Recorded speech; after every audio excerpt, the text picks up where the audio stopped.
وقال الرسول يا رب إن قوم اتخذوا هذا القرآن مهجورا.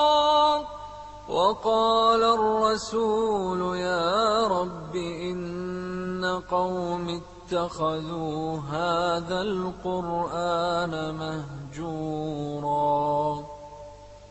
ومن أعرض عن ذكري فإن له معيشة ضنكا ونحشره يوم القيامة أعمى.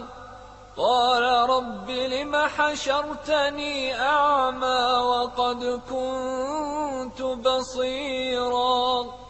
قال كذلك أتتك آياتنا فنسيتها وكذلك اليوم تنسى.